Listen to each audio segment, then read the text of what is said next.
Alright, so what is the word? I've never played this game, this is the first time I've ever played it, so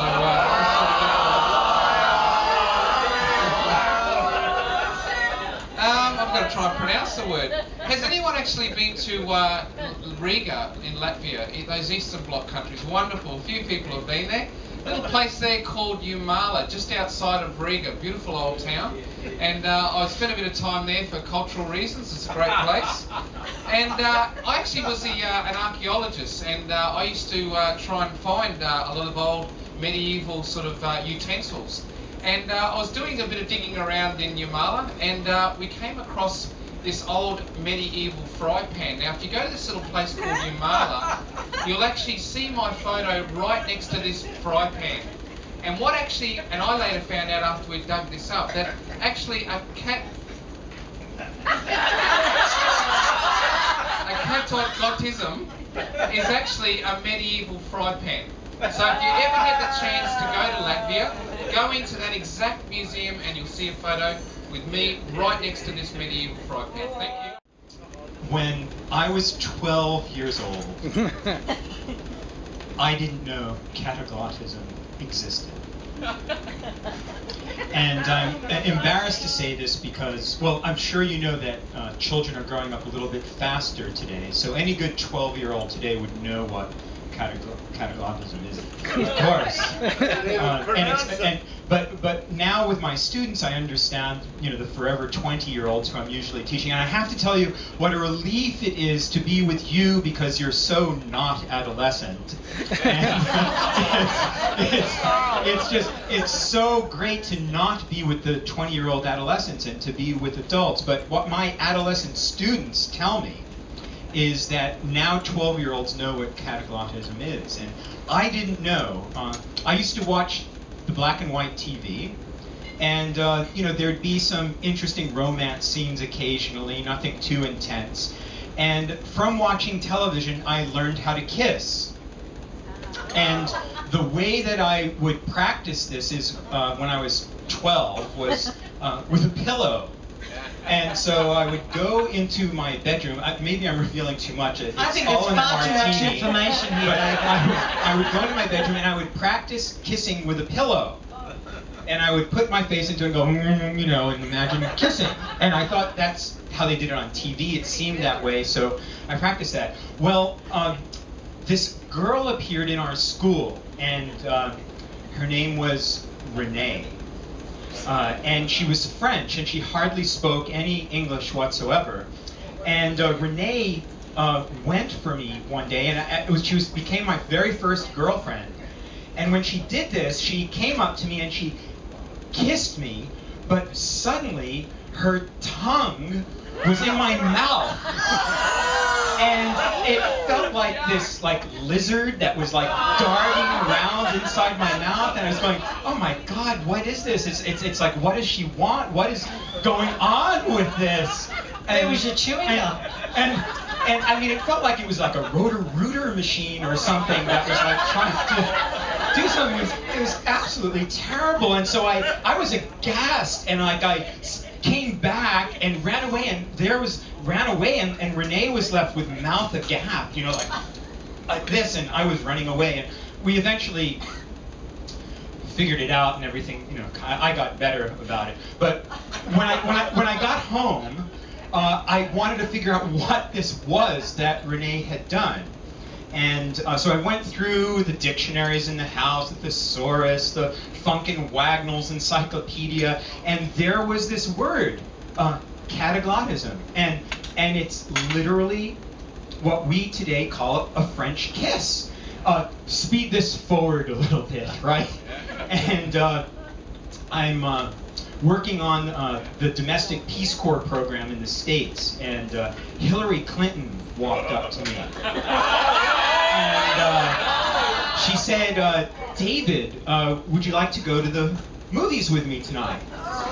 And so I said, okay, yeah, sure. So Hillary and her 7 bodyguards, we went out to the movies, and the movie that was being played was a film called Only You.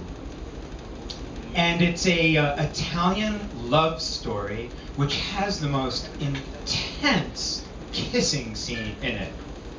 And so Hillary and I are sitting next to each other and we're watching this intense kissing scene together, and I turned towards Hillary and thought, cataglottism.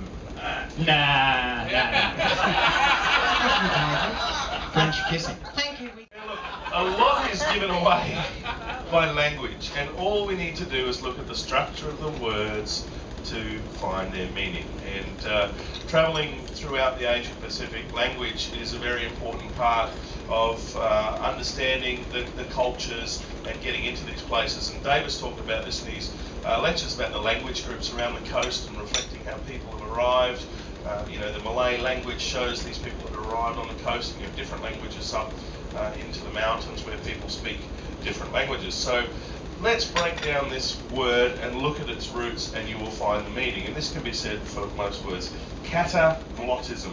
So glottism as in epiglottis, of the mouth, catechism, all kinds of different things that we can find there. This is actually a word with a religious connotation. And cataglottism is actually the technical term for somebody who speaks in tongues. So, the concept of being enveloped by the Holy Spirit, and off they go with this almost rambling, that is cataglottism. So, speaking in tongues in the religious text or tense is indeed cataglottism.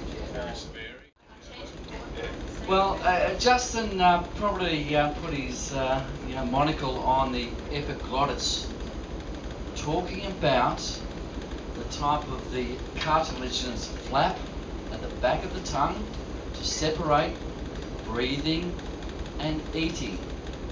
We need to separate breathing and eating. We're not on sea cucumbers again. I just want to point that out to you because I want to talk about another particular terminology called the cat has got your tongue. Yeah?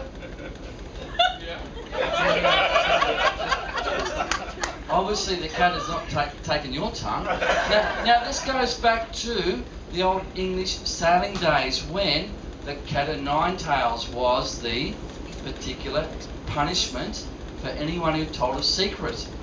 And so what would happen was the captain would tell a secret to a crew member, and he would be punished, or particularly he would then say, if you told the secret to anyone, you would be given the cat of 9 tails.